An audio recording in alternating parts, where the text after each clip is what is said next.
I can't take it. Dan Crenshaw is here. Maybe he can take it longer than I can. He's more of a man. Congressman, How you doing, Glenn? I mean, how do you do it? How do you do it? Well, I mean, what you just played is a clip from Kamala Harris is infuriating. I mean, look, I'm about to go, as soon as we're done here, I'm going to give a speech on the House floor. And the theme of this speech is let's all just stop pretending. Thank you. Let's just stop pretending that Democrats even have any desire to secure the border, because we all know they don't. I mean, we talk about this on shows like yours quite a bit. You know, because we're asking ourselves why. Like, why would you engage in such bad policy? You know, why would you take policy measure after policy measure that increases illegal immigration?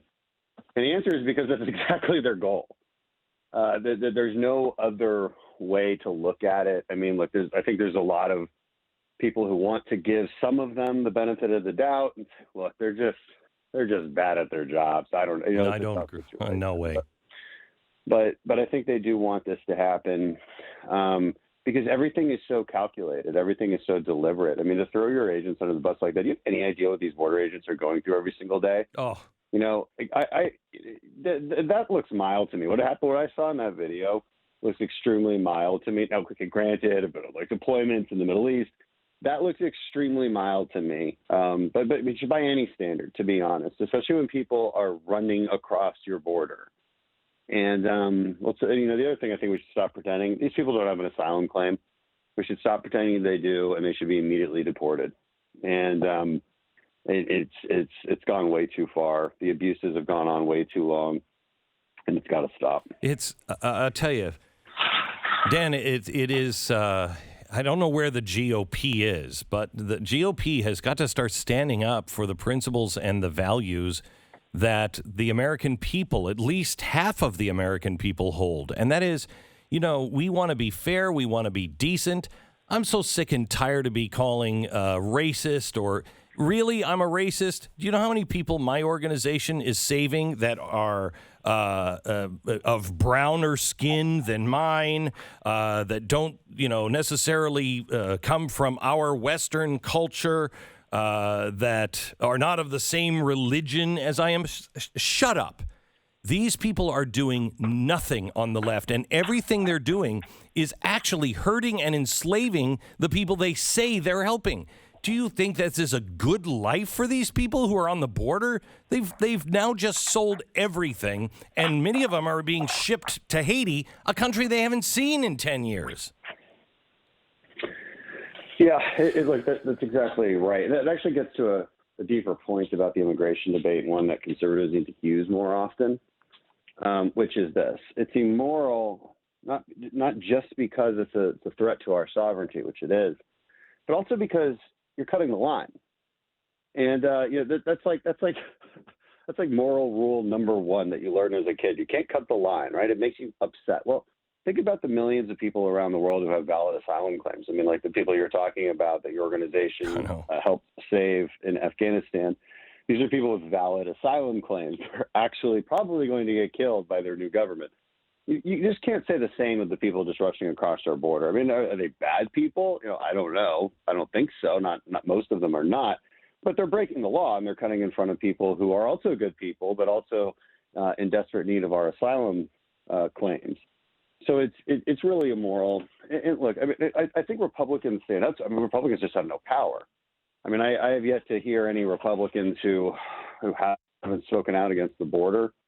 They have. It's just some of us have bigger platforms to do so, and we got to win elections. Look, I mean, we got to win elections. These things matter to an extraordinary degree. And we're searching for ways in Texas that we can kind of subvert the federal authority here and enforce our own state sovereignty. And I think Abbott is looking at every avenue to do that. I'm glad. But it's not easy, because it's not as easy as just, we'll send more National Guard. Well, National Guard has no jurisdiction. Mm-hmm. You can't just arrest people. I mean, it's really tough. I mean, what you see on the Border Patrol, what the Border Patrol agents are doing in that video that Kamala Harris was clutching her pearls about. What they're doing is they're trying to have a show of force. Abbott did this too. He sent a bunch of Texas DPS agents Department of Public Safety agents to just show a show of force, knowing full well that if that group just quietly walks past them, they can't do anything about it. And that's the real crux of this problem. It's a legal problem. And the other sad part is, Glenn, is it's so easy to fix. Reinstate migrant protection protocols that the Trump administration had in place. Build walls as much as you can, sure. But the real issue is disincentivizing crossing via good enforcement and via immediate deportation, so that you remove the calculus that these immigrants currently have, which is, well, I'll probably get let loose and not even given a court date. Yeah. So, hey, let's give it a shot. I have to thank you so much for what you did with Pakistan for the Afghanistan refugees. It's crazy. I get a call and they said, Glenn, can you reach out to the Pakistani prime minister? And I'm like, what? Why would he take my call? Apparently he's a fan of some sort.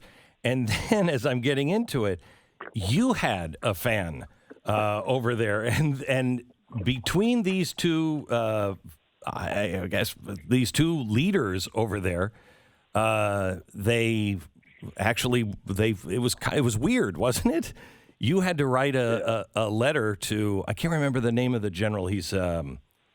He's, head of the ISI. This is the Pakistani intelligence service. And you wrote a letter, and that was the thing that really helped turn the key. We had the prime minister, but then we needed General Hamid, and he was a huge fan of yours, and you wrote to him, and he turned the key. Yeah, it was an interesting turn of events, right? And I don't know why they're fans of ours. I'll be honest. I don't think I've ever said anything nice about Pakistan. I know full well what we were dealing with in Afghanistan with Pakistan. We've always had this sort of interesting relationship with Pakistan, and which is indicative of the messiness of foreign policy in the Middle East, right? Everybody wants to think it's good guys and bad guys, but it's never that simple. I will tell you, if it wasn't for General Hamid and the Prime Minister of Pakistan, though, thousands would not be moving to safety now. They have opened that door that only Pakistan could have opened. Yeah, and they deserve a lot of praise for that. They went ahead and used their influence, and they have a lot to make it happen when our administration here was just not doing it. And it was difficult to deal with the State Department on this because you'll finally get a hold of somebody with some power, and they're like, "Look, we've been working on this the whole time. We're definitely with you." And we're like, "Okay, well that sounds good." I don't think you've been working on it the whole time, but it sounds like at least you changed your mind. So that's great. I won't blast you on Twitter, but then I'd come and hear things from other groups, not necessarily yours, that they're still not getting planes out, and it's a complicated situation. I mean, sometimes there's a legitimate reason. State Department just couldn't verify who was on the plane. Sometimes that was the case, but it was frustrating, and it just never felt like we're really taking it that seriously. And again, to your previous point, I thought they were all about helping. Yeah, I thought they were all about compassion, and I thought we're the racists. I know, and we're doing all the work. They're it's crazy. It's crazy. The truth is the Democrats are always more excited about getting people into the country that they believe they can count on as a voter bloc. And Afghans aren't necessarily. They're it's definitely not obvious that they would vote Democrat, and the same with Cubans, Venezuelans. So they just have less Puerto Ricans too. Notice they always call for Washington D.C. statehood, but not Puerto Rico. Right. You know why that is? Because Puerto Rico elects Republicans. Can I ask you one more question? The Army is coming out and talking about dishonorable discharges for people who won't take the vaccine. Do I have that right? And if so, what can be done to stop dishonorable discharges from the military? That's not right. This is another infuriating thing. It's just they always have to take this too far. Look, I get it. In the military, you're required to take vaccines. We've been required to do it for a long time. Now, people have concerns about this one, and you're not going to erase those concerns by forcing it on them. And you're certainly not going to erase those concerns by also changing DoD policy. Now, this is where it gets bad. I'm unaware of anybody ever being expelled dishonorably from the military for a normal vaccine refusal. And in normal vaccine refusals in normal times, you can apply for the religious exemption. They don't really care that much. Also, if you're 6 months away from retirement, you don't have to take your vaccines anymore. And they erased that waiver for COVID-19 Wow. specifically. So it's just these little things that are so unnecessary. And there's hundreds of people in the SEAL teams that just don't want to take it. Look, and my advice to them is, don't throw your career away for this. Like, what they're doing is wrong, but don't throw your career away for this. I have no evidence to suggest there's anything wrong with the vaccine. Talked to a lot of smart people on this. So, look, I'm a pro-vaccine guy. I'm just completely anti-mandate.